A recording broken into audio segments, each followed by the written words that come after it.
The promise of morning and light, you show me the way to the nostalgic cultural presence, the wonderful, brief, and tragic life of one of the greatest voices in history.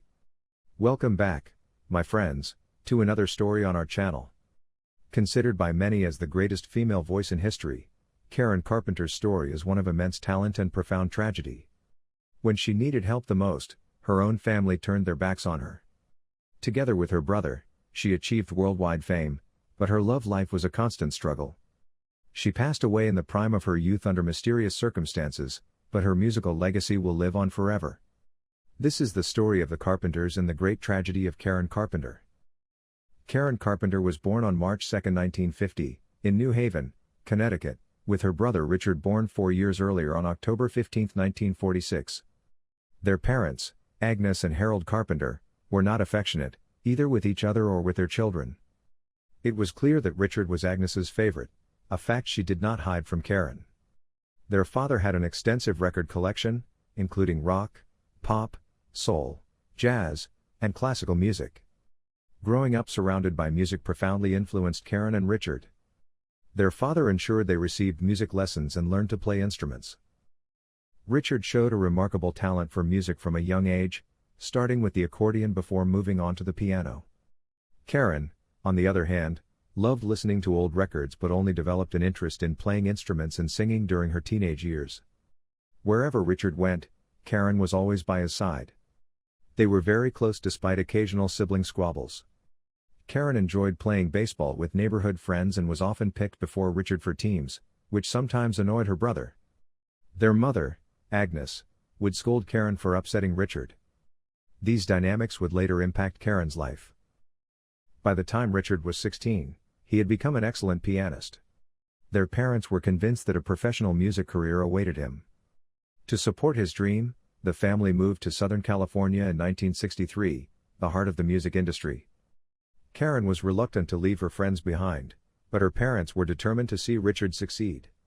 In California, Richard started playing in clubs while Karen joined the school band, initially to avoid gym class. There, she discovered her talent and love for playing the drums. In 1965, Richard Carpenter formed the Richard Carpenter Trio with Karen on drums and their school friend Wes Jacobs on bass. Karen wanted her name included in the band's title, but Richard refused. The trio gained attention on the local music scene, performing covers of famous bands and original songs written by Richard. In 1966, the trio won a prominent band contest in California, earning them a contract with RCA Records. However, their music was too soft and jazz-oriented for the rock-dominated era, leading to the label terminating the contract and the trio's dissolution. Richard then formed a new group, Spectrum, shifting their musical style to include more vocal harmonies. Despite this, Spectrum did not succeed. However, the siblings' music evolved, and Richard realized Karen was not only an incredible drummer but also possessed a harmonious and sweet voice. He decided to make Karen the lead vocalist, believing it would give them a better chance at success. At 17 years old, Karen weighed 143 pounds, slightly above her ideal weight.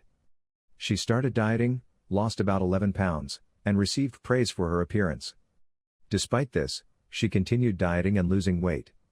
In early 1969, the siblings caught a lucky break when a friend took a demo tape of their music to a record label. Herb Alpert, the famous trumpeter and owner of On Records, was impressed with Karen's voice and offered them a contract. Karen was still a minor at 19, so her parents co-signed for her. On October 9, 1969, the Carpenters released their first album, Offering. While Richard still handled most of the vocals, this would soon change. Unfortunately, the album didn't gain much attention. The On Records executives pressured Alpert to drop the siblings, but he was determined to give them another chance. Ultimately, this decision would bless the world with one of the greatest groups in music history. Herb Alpert suggested the Carpenters record the song Close to You, previously recorded by other artists without much success. The siblings followed his advice and recorded the song, featuring only Karen's vocals. Released on May 14, 1970, the song's success was overwhelming, selling 3 million copies in 6 months. On July 25, 1970, it reached number 1 on the Billboard Hot 100 in the United States, becoming their first major hit.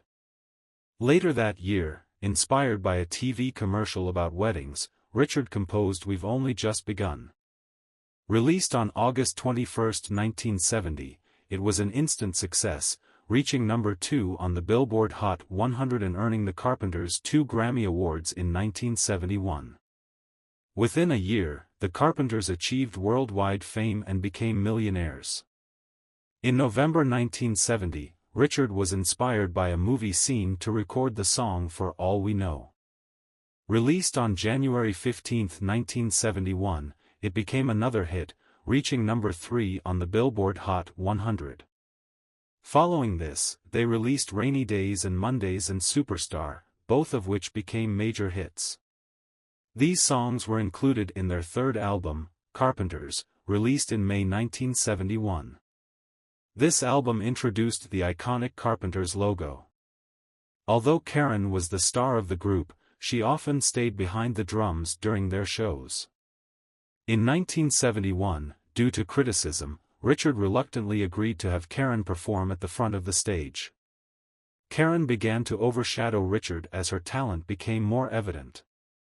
In 1972, the Carpenters released Goodbye to Love, featuring an innovative fuzz guitar solo. The song is considered the first power ballad and a pioneer of the genre. It was included in their fourth album, A Song for You, which also featured hits like Hurting Each Other and Top of the World. On August 1, 1972, the Carpenters were invited to the White House and met President Richard Nixon. Despite their public image as wholesome, behind the scenes, they struggled with personal issues. Richard became addicted to methaqualone pills, while Karen developed an obsession with weight control after reading a critical article. Despite these challenges, the Carpenters' music continued to dominate the charts. And then, on May 1, 1973, the Carpenters released their next album. The first single, Sing, reached number 3 on the Billboard Hot 100, while Yesterday once more became one of the band's most acclaimed hits, peaking at number 2. By 1974, Karen had lost a significant amount of weight, was consuming large quantities of laxatives, and hiding food to avoid eating. By then, she weighed only 99 pounds. Despite her strong personality and willingness to push others to face their problems, she refused to acknowledge that her weight loss was related to anything other than stress. Ironically, Karen was the one who forced Richard to seek treatment for his addiction, yet she couldn't accept help for her own struggles. The reality was that Karen was suffering from anorexia nervosa, a condition that was little understood at the time. Karen's health deteriorated as she grew increasingly thin, trying to hide her condition by wearing multiple layers of clothing. Despite her illness, the siblings continued working and performing on stage. Their sixth album, Horizon, was released on June 6, 1975, featuring the unforgettable Please Mr. Postman, which reached number 1 on the Billboard Hot 100 and number 2 in the UK. Another successful track, Only Yesterday, reached number 4 on the Billboard Hot 100. In early 1975, Karen's extreme thinness sparked rumors that she had cancer. By this time, she had become addicted to ipecac syrup, a substance used to induce vomiting in cases of poisoning. Her family, however, refused to acknowledge that she was ill and in need of help. From 1975 onwards, the siblings' success began to wane, reflected in the sales of their seventh album, A Kind of Hush, released on June 11, 1976. Despite featuring songs like There's a Kind of Hush and I Need to Be in Love, the album's sales fell short of expectations. Even with declining success, the Carpenters' influence remained undeniable, selling 150 million records worldwide. Karen's voice was widely regarded as one of the sweetest and best in music history. In 1979, Richard confronted his addictions and entered a specialized medical center. During this time, Karen used the break to work on a solo album she had long dreamed of creating. She poured her heart into the project, recording 12 songs that incorporated disco and other upbeat rhythms. Karen loved the result, but her brother reacted coldly, and the record label executives decided to shelve the album. This decision plunged Karen into a deep depression. It seemed she could only sing what others wanted her to sing, despite Quincy Jones advocating for the album's release. The project was only published in 1996, 13 years after her death. Karen's personal life also brought heartbreak. She dated several celebrities, including Mike Curb, Tony Danza, Terry Ellis, Mark Harmon, Steve Martin, and Alan Osmond. Despite often stating in interviews that marriage wasn't feasible due to her work schedule, she confided in her friend Olivia Newton-John that she longed for children and a family. Sadly, that dream never materialized. In the mid-1980s, Karen met real estate broker Thomas James Burris. Impressed by his sophisticated demeanor, she was unaware that he was bankrupt and seeking a way out of his problems. Emotionally vulnerable, Karen fell for him, and they married on August 31, 1980. Just before the wedding, Burris confessed that he couldn't have children due to a vasectomy. Karen wanted to cancel the wedding, but her mother insisted it was too late. Pressured to seek her mother's approval, Karen went through with the marriage. It soon became a nightmare as Burris squandered her money and subjected her to severe mental and physical abuse. Karen's health continued to decline as she took extreme measures to lose weight, including consuming up to 90 laxative pills a night and thyroid medication despite her thyroid functioning normally. Her friends were deeply concerned, but her parents insisted she was fine, claiming her dieting was a private family matter. In 1981, against her family's wishes, Karen sought professional help from psychotherapist Stephen Levenkron in New York. While in therapy, Levenkron recognized the severity of her condition and urged her family to show their love and support. While Richard and her father expressed their love, Agnes refused, reprimanding the doctor for addressing her by her first name. In September 1982, Karen was admitted to Lenox Hill Hospital in New York, where she received intravenous nutritional support.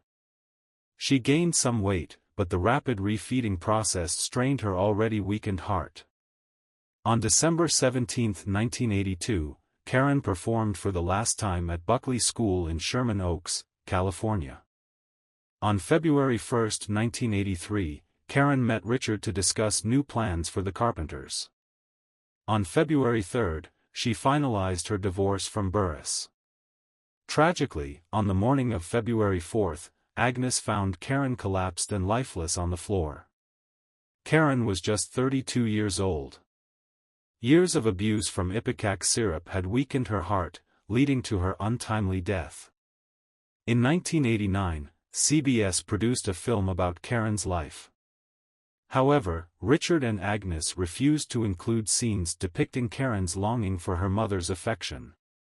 The final scene of the film was fabricated, showing Agnes telling Karen she loved her, words Karen never heard during her lifetime.